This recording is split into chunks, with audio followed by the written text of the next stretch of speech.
This channel does not promote any violent, harmful, or illegal activities. All content provided by this channel is meant for an educational purpose only. নমস্কার, TV9 Bangla ডিজিটালে আপনাদের স্বাগত।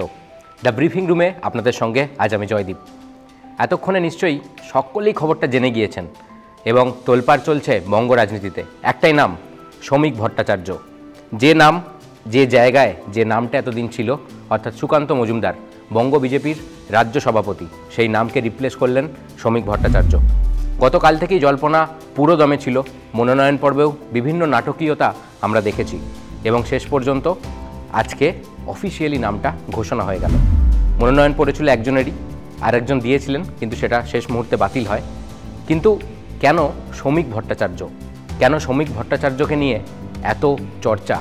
তার নামের যে মানে শ্রমিক, কোথাও গিয়ে একটা শান্ত, একটা পরিণত, একটা ম্যাচিওর যে ভাব, সেটা বরাবরই তার মধ্যে আমরা দেখে এসেছি। অনেকেই বলেন তার নামের সঙ্গে বেশ জুৎসই, কিন্তু এই শান্ত, পরিণত, ম্যাচিওর শ্রমিক কতটা ম্যাচুরিটির সঙ্গে আগামী 10 মাসের যে সময়সীমা তার হাতে রয়েছে, সভাপতির নয়, ভোট যে সামনে, এই 10 মাসের মধ্যে তিনি কতটা চালিয়ে খেলবেন, কতটা ধরে খেলবেন, কতটা ইনসুইং, কতটাই বা আউটসুইং, সেটা কিন্তু বঙ্গ রাজনীতি প্রত্যক্ষ করবেন। এবং এই মুহূর্তে তৃণমূলকে সামলাতে হবে শ্রমিকের স্ট্র্যাটেজি। আর শ্রমিক কিন্তু এসেই হুঙ্কার দিয়ে বলেছেন তিনি ছেড়ে কথা বলছেন না এবং তৃণমূলকে উৎখাত করাই আপাতত বিজেপির যে প্রাইম লক্ষ্য, সেই লক্ষ্যেই কিন্তু তিনি এগিয়ে চলেছেন। কুণাল যদিও বলছেন তাদের টেনশন হচ্ছে। আজকে আমরা দেখেছি সায়েন্স সিটিতে তার সংবর্ধনা সভা ছিল, সেইখানে একই সাথে সুকান্ত মজুমদার থেকে শুরু করে শুভেন্দু অধিকারী প্রত্যেকেই ছিলেন, দিল্লির প্রতিনিধিরাও ছিলেন। তাদের সামনেই কিন্তু তার হাতে তার যে সভাপতি হওয়ার শংসাপত্র তুলে দেওয়া হয়। আর তারপরে শ্রমিক বললেন তৃণমূলই আমাদের প্রাইম লক্ষ্য, তৃণমূলকে উৎখাত করাই আমাদের প্রাইম লক্ষ্য। শ্রমিক ঠিক কী বললেন আমরা একবার শুনে নেব। তারা জানেন পশ্চিমবঙ্গে বিজেপি হারাতে পারে তৃণমূল কংগ্রেসকে। তাই যে বাইনারি 2019 সালে তৈরি হয়েছে, সেই বাইনারি কালীগঞ্জে অটুট আছে। বিজেপি তৃণমূলকে হারাবে, তৃণমূল হারবে, তৃণমূল হারতে চলেছে তৃণমূলের বিসর্জন অবস্থা।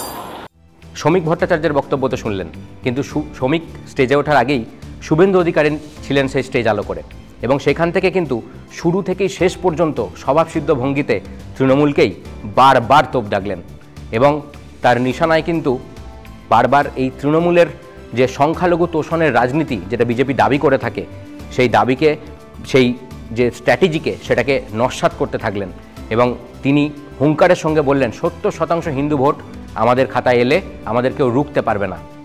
শুভেন্দু ঠিক কি বললেন আমরা একবার শুনে নিই। শক্তিশালী সংগঠন, হিন্দু জনতার সংযুক্তিকরণ এবং সংকল্পপত্র নিয়ে আমরা নামব। 4 থেকে 5% ভোটের দরকার আছে। গত লোকসভা ভোটে 68% হিন্দু ভোট দিতে গেছে। আপনারা এখন থেকে বুথকে শক্তিশালী করুন। শুভেন্দু কথা বললেন আর শ্রমিক এলেন তার ঠিক পরেই। আর শ্রমিক এসে কি বললেন? বিজেপি মুসলিম বিরোধী নয়। বিজেপির লড়াই কোনো মুসলমানের বিরুদ্ধে নয়। হ্যাঁ, আমরা লড়াই করছি আপনাদের বিরুদ্ধে, কারণ আপনাদের বাড়ির ছেলেরা যারা হাতে পাথর নিয়ে ঘুরছে, আমরা ওই পাথরটাকে কেড়ে নিয়ে ওখানে বই ধরিয়ে দিতে চাই। আমরা চাই দুর্গাপুজোর বিসর্জনের মিছিল আর মহরমের মিছিল একই সঙ্গে একই রাস্তা দিয়ে একই সময় হেঁটে যাবে। কোনো সংঘর্ষ নেই, কোনো দাঙ্গা নেই। এবং আদ্যপ্রান্ত বক্তব্যের যদি একটু ছোট্ট কাটাছেঁড়া করা যায়, আমরা শুরু থেকে শেষ অবধি শ্রমিকের বক্তব্যে কিন্তু উঠে এলো রাজ্যের বঞ্চনা, রাজ্যের সুরক্ষা, নারী নিরাপত্তা, চাকরি, কর্মসংস্থান এবং বিভিন্ন ইস্যুতে, যেগুলো সামাজিক ইস্যুতে হিন্দু নিয়ে রাজনীতি, হিন্দু শব্দ বন্ধের রাজনীতি, সেটা কোথাও গিয়ে যেন একটু পিছনের সারিতে পড়ে থাকলো। এইখানেই রাজনৈতিক বিশেষজ্ঞ মহলের একটা বড় অংশ বলছেন, তাহলে কি এবার নতুন স্টাইলে খেলা শুরু করলো রাজনীতি, যেটা কোথাও গিয়ে শ্রমিকোচিত? সেটার উত্তর যদিও সময় দেবে। তৃণমূল কিন্তু শ্রমিক ভট্টাচার্যকে নিয়ে খুব একটা চাপ নিচ্ছে না, মানে তাদের হাবে ভাবে, তাদের বডি ল্যাঙ্গুয়েজ কিন্তু খানিকটা সেই রকমই বলছে। গতকালই যখন খবরটা পাকা হয়ে যায় যে শ্রমিক ভট্টাচার্যই বসতে চলেছেন রাজ্য বিজেপির মসনদে, সেই সময়ে কিন্তু কুণাল ঘোষ বলেছিলেন তার টেনশন হচ্ছে। এবং তার মধ্যে যে ব্রক্কোক্তি ছিল সেটার ব্যাখ্যাও তিনি করেছেন। তবে শ্রমিক যে আর 5 জন রাজনীতিবিদের থেকে একটু আলাদা ঢঙে, আলাদা স্টাইলে তার রাজনীতির আঙিনায় তিনি বিচরণ করেন সেটা বারবার বলেছিলেন। কিন্তু কেন বললেন কুণাল? তার টেনশন হচ্ছে। আমরা কুণালের মুখ থেকেই শুনে নিই। শ্রমিকের জন্য যেটা আমার চিন্তা হচ্ছে, ও তো তৃণমূল নিয়ে ভাবার সময়ই পাবেন না। ওনাকে তো ভেতর থেকেই ব্যর্থ করার সমস্ত চেষ্টা হবে। ফলে আমাদের যে অঙ্ক যে 48-এ আটকে যাবে বিজেপি, ওটা আরো একটু কমে 38-38 করে দেবে, বাকিরা করে দেবে। তৃণমূল তো পরে লড়বেন, আগে ভেতরটা সামলাতে হবে। তবে হ্যাঁ, শ্রমিক সাহিত্য পড়েন, শ্রমিক কবিতা বলেন, শ্রমিক অশালীন অসৌজন্যে রাজনীতি করেন না। অর্থাৎ কুণাল হাবে ভাবে এবং বক্তব্যে এটাই বোঝাতে চাইলেন যে বিজেপির যে শক্তি ক্ষয় অব্যাহত থাকবে আগামী দিনেও এবং 48-এর নিচে নেমে যাবে। কিন্তু শ্রমিক ভট্টাচার্য মনে হয় জানতেন না যে কুণাল এরকম কিছু একটা কথা বলতে চলেছেন, এবং তখনও তার সভাপতিত্ব নিয়ে বা সভাপতি পদে আসীন হওয়া নিয়ে পুরোপুরিভাবে কিছুই পরিষ্কারভাবে জানা যায়নি। এবং তখনই কিন্তু শ্রমিক ভট্টাচার্যকে যখন প্রশ্ন করে সাংবাদিকরা, আপনি কি হতে পারেন সভাপতি, উত্তরে হেসে বলেছিলেন, আমি যদি হই এক ধাক্কায় কিন্তু 3% আরও বিজেপির ভোট নেমে যাবে। যদিও সুকান্ত মজুমদার, অর্থাৎ এই মুহূর্তে সুকান্ত মজুমদারের উত্তরসূরি যে শ্রমিক ভট্টাচার্য, সেই পূর্বতন সভাপতি সুকান্ত মজুমদার, তিনি কিন্তু বলছেন ভোট এক কাট্টা থাকবে। সভাপতি পদে তিনি না থাকলেও তার কোনো আক্ষেপ নেই। এবং বিজেপির যে ভোট ছিল বিধানসভায়, যে 30% ভোট তারা অ্যাকোয়ার করতে পেরেছিল এবং 2,30,00,000 কাছে যে ভোট ছিল সেটা তারা নিজেদের খাতাতেই রাখতে পারবে। সুকান্ত মজুমদার ঠিক কী বলেছিলেন আমরা একবার শুনে নিই।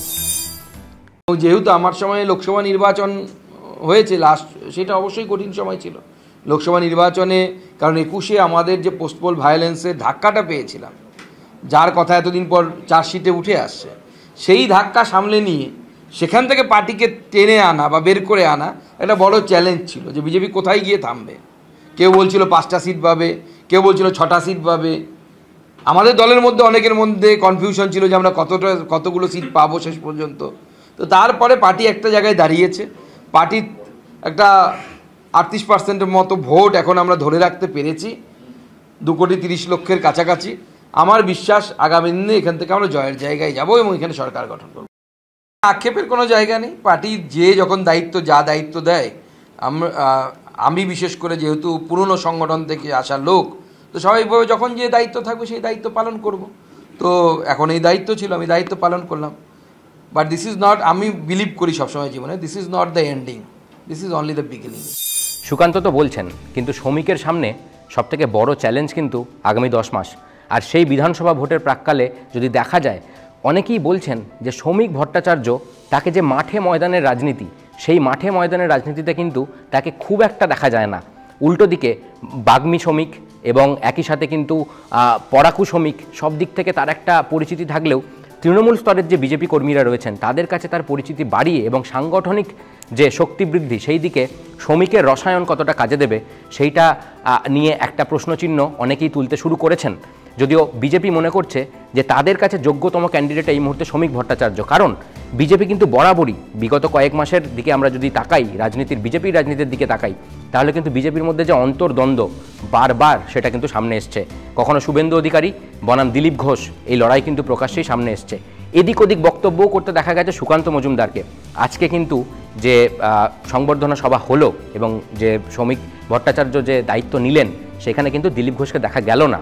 উল্টে কিন্তু দিলীপ ঘোষ আজ সকালে ডুগডুগি হাতে বেরোলেন এবং সেই দিলীপ ঘোষ কিন্তু শ্রমিক ভট্টাচার্যকেও কিন্তু সার্টিফিকেট দিলেন এবং তিনি বললেন যে আমরা জানি যে শ্রমিক ভট্টাচার্য কেন জরুরি। দিলীপ ঘোষ কি বলেছিলেন আমরা ছোট করে একবার শুনে নিই। তিনি সংগঠন জানেন, সংগঠন এক একজনকে তার যোগ্যতা অনুযায়ী সেই কাজটা দেয়। আমার মনে হয় শ্রমিক ভট্টাচার্যের মতো নেতা, সব ধরনের অভিজ্ঞতা আছে, তিনি সব কাজ করতে পারেন। তিনি হচ্ছেন আমাদের টিমের ক্যাপ্টেন। পার্টি যখন যে কাজ দেবে করবো, নাহলে ব্যারাকে আছি, জনসম্পর্ক করছি, বাজনা বাজে যুদ্ধে নেমে পড়ব। কিন্তু শ্রমিক ভট্টাচার্যকে নিয়ে প্রশ্ন থাকলেও মনে রাখতে হবে, বিজেপি যখন এখানে পদ্মের কুঁড়ি ফোটাতে ব্যস্ত, পদ্ম যখনও পুরোদমে ফোটেনি, তখনও কিন্তু শ্রমিক ভট্টাচার্য একা লড়েছিলেন এই বিধানসভার অন্দর থেকেই। তিনি ছিলেন বিজেপির দ্বিতীয় বিধায়ক এবং পরবর্তীকালে তিনি রাজ্যসভা সাংসদও হয়েছেন। তাই আজকের যে সভাপতিত্ব গ্রহণের যে অনুষ্ঠান, সেখানেও কিন্তু বারবার তিনি ফিরে ফিরে গেছেন বলেছেন যে বিজেপির কিন্তু উঠে আসাটা খুব একটা কণ্টকমুক্ত ছিল না। মনে করিয়ে দিয়েছেন যে কিভাবে বিজেপি আস্তে আস্তে ধীরে ধীরে বাংলায় গ্রাসরুট লেভেল থেকে আজকের প্রধান বিরোধী দল হয়ে উঠল। যে আসনে একসময় তপন শিকদার, তথাগত রায়, রাহুল সিনহা, দিলীপ ঘোষের মতো ব্যক্তিত্বরা বসেছিলেন, সেখানে এখন শ্রমিক ভট্টাচার্য। কিন্তু আমরা যদি উত্থানের দিকে দেখি বিজেপির, সেটা 2019-এর লোকসভা ভোট বা পরবর্তীকালে 21-এর বিধানসভা ভোট। আমরা 19-এর লোকসভা ভোটেও দেখব যে কিভাবে দেখতে পাবো চোখ রাখলে যে কিভাবে ধীরে ধীরে সংগঠনকে ওপরের দিকে, সংগঠনের গ্রাফটাকে ভোট পার্সেন্টেজের নিরিখে এগিয়ে নিয়ে গিয়েছিলেন দিলীপ ঘোষ। দিলীপ ঘোষের রাজনৈতিক উত্থানের দিকে দেখলে আমরা যদি দেখতে পাই, দিলীপ ঘোষ একাধারে যেরকম বিধায়ক হয়েছেন, সাংসদ হয়েছেন, রাজ্য সভাপতি থেকেছেন এবং সংগঠন আরএসএস প্রিয় দিলীপ ঘোষ কিন্তু বরাবরই সংগঠনের মজবুতিতে জোর দিয়েছেন এবং সংগঠনের গ্রাফটাকে ধীরে ধীরে ওপরের দিকে তুলেছেন। 2019-এর লোকসভা ভোটের দিকে তাকালেই কিন্তু ছবিটা অনেকটা স্পষ্ট হয়। যদিও 21-এ আবার কিছুটা শক্তিক্ষয়, আবার পরবর্তীকালে 24-এর লোকসভা ভোটেও কিন্তু শক্তিক্ষয় হয়েছে বিজেপির এবং ততক্ষণে সভাপতির দায়িত্বে কিন্তু সুকান্ত মজুমদার। এবং তারপর থেকেই বিজেপির অভ্যন্তর থেকেই বারবার প্রশ্নটা সভাপতি বদল নিয়ে এই প্রশ্ন কিন্তু তীব্র হতে থাকে। এদিকে ততক্ষণে আবার সুকান্ত মজুমদার মন্ত্রিত্ব পেয়ে গেছেন। যে বিজেপি কিন্তু আবার এক পদ এক নীতিতেই বিশ্বাস করে, তো এক ব্যক্তি এক পদ এক নীতি নিয়ে চলা বিজেপি সুকান্ত কি রাখতে পারত? সেই প্রশ্ন নিয়ে কিন্তু চাপানুতোর ডামাডল চলতে চলতেই আমরা দেখতে পেলাম শ্রমিক ভট্টাচার্য বসে পড়লেন রাজ্য সভাপতির আসনে। এই বঙ্গ বিজেপি শ্রমিকের হাত ধরে শেষ পর্যন্ত কত দূর যায় এবং ভোট পার্সেন্টেজ বাড়ে এবং হিন্দু ভোটই বা কতটা পকেটে ভরতে পারে, সেই দিকে আমাদের নজর থাকবে।